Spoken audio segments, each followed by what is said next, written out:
What's up, lore masters? Today we'll be taking a look at a video that has been the bane of my existence. Originally denied to be uploaded on YouTube due to copyright, and then reinforced by a company that apparently doesn't exist anymore and yet still somehow owns that copyright. And then after some back and forth of correspondence with the actual rights holders, I was able to get it released. After I did an edit or two to their satisfaction. Gee, I'm glad fair use is so straightforward and the little guy has to listen to what the people with money have to say. Anyway, let's take a look at Ghostbusters KillerWatts. When analyzing this episode, there is something that immediately is causing some concern for me. That is, honestly, the existence of Slimer. Get it! Wait! Slimer! Wait!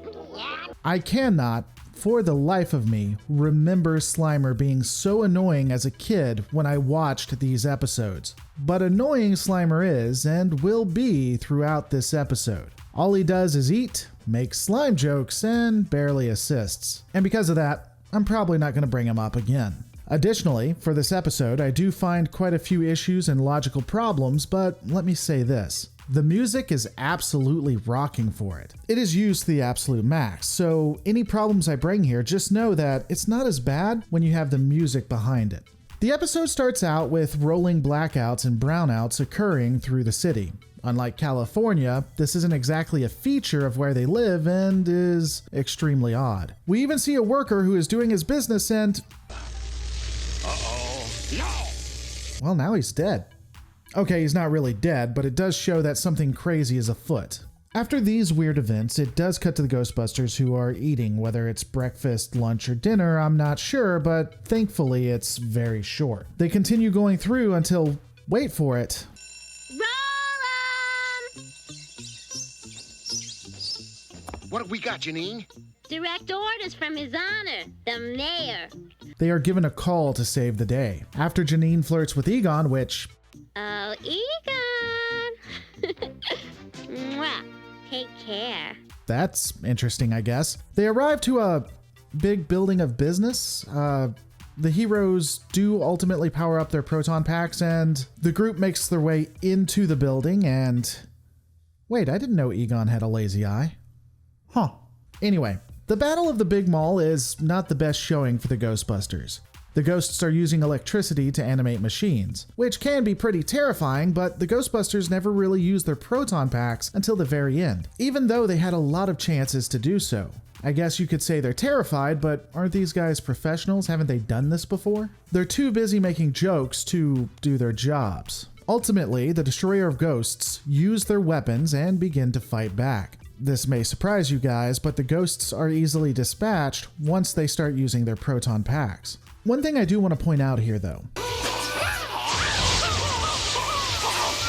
Once hit with the charged particle beams, the equipment that the ghosts were a part of or animated is fine. The ghosts are simply expelled.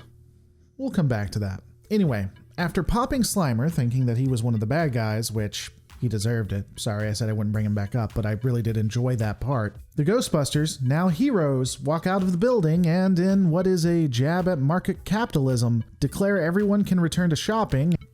Resume shopping.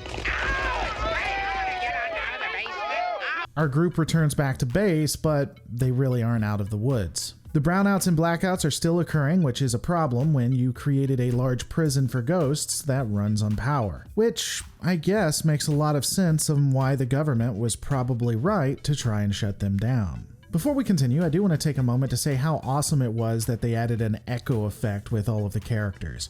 As soon as we dump them into our trusty high-voltage laser containment system... Effectively, everyone here is just in a large room that doesn't have anything around them, so there would be echo, and they added it. It's a small touch, but really shows you that the people who made this cartoon actually care. Back to the plot, though, we can definitely tell that this isn't California, as taxes haven't crippled the Ghostbusters to the point that they couldn't afford a generator. Interestingly, while I do think the creators of this cartoon did care, they probably put more money into their effects than they did buying a good voice actor. Egon just always being on point. Yes, I know. Unfortunately, the generator is only a temporary fix as a ghost gets inside of it. Originally, I was going to complain that the generator wasn't connected to the power grid, so how did the ghost get there? It's a generator, that's what it does, it makes power. However, the equipment is connected to the containment facility, which would be connected to an outlet, so it makes sense. But here's a question. Why didn't the ghosts just infest the containment facility and let all of the other spirits out? It would have made a lot more sense if they simply just animated the containment unit. To be fair, maybe Egon created the containment unit in a way that it couldn't be animated or couldn't be hit by spirits. That would make sense. Regardless, the generator is going to blow and all of them are going to die. That is, until they have the great idea to create a makeshift generator that relies on someone bicycling. Oh, and here's something for you. So I did see this image, and while it's fine, I mean, there's nothing overt about it, I did wonder briefly if it was appropriate, and I asked people on Twitter at twitter.com/LoreReloaded. A lot of people made fun of me. I guess I'm just getting really, really old. I mean, again, I don't think there's anything necessarily overt about it. It just, I don't know, it just didn't seem appropriate for a 90s kids show. But back to the story. After paying off a little girl for her bike and taking out the, generator from Ecto-1, which apparently they're talking about the alternator because that's what powers the battery, as we find out later. So I don't know, I guess they take out the generator or alternator and they are able to keep the containment going as long as Janine continues to pedal. Because in a 90s kids show, you're just going to have the woman doing manual labor while the guys go and save everybody. The Ghostbusters quickly leave Janine to her fate as they race off to find the main source of everything that's going on. They track it down to one of the power facilities, which is where all the ghosts are coming from, and apparently employees don't work there at night because when it comes to electric facilities, I guess they just hope everything works out. It does seem kind of flawed though. And of course, we couldn't have everything go to plan because, well, they're idiots. The car isn't put into park for some reason, and all of them almost lose their lives due to it. Whoa! And even though it is clearly not his fault, they do blame Slimer for this. To be fair, I'm not sure how they're alive because after hitting the brakes, they should still be dead, but we'll keep moving. The Busters of Ghosts do find the Grand Ghoul, the Ethereal Master, and the baddie animates the Ecto-1, which they decide not to fire on the vehicle. We can't just blast her. That car's like one of the family. It's said it's because the car is like family. Dude, relax, it's just a car. But beyond that, the vehicle wouldn't be hurt. We saw previously that the tools were fine after the ghosts left them. I guess maybe they're working on emotion, but still that doesn't make a lot of sense.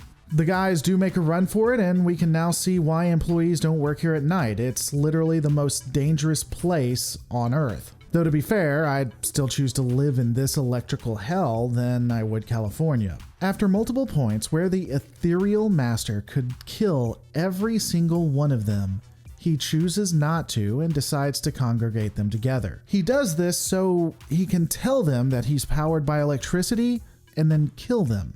Say what you want about the guy, at least he's sporting. It's only polite to do that. This will probably surprise the audience, but the spirit does fail to kill the Ghostbusters, but they do find themselves cornered. The monster is getting his energy from electricity as stated, and luckily the generators that he's getting them from are right next to him. Also conveniently, these generators can simply be turned off by being unplugged, and this plug is stupid easy to undo and is even in the middle of the floor. Oh hey, this makes a lot of sense now. This must be a plan from Los Angeles, which is why it's so dangerous and doesn't make any sense. Anyway, the Ghostbusters do pull the plug and defeat the ghost, even though there is some cringe dialogue. We then have our intrepid heroes at a parade, which... Wait, so it was night before when they did all this, and now they're at a parade in the Ecto-1, which appears to be fixed, but Janine is still cycling? They never went home? They didn't go to get parts or change of clothes or take a bath?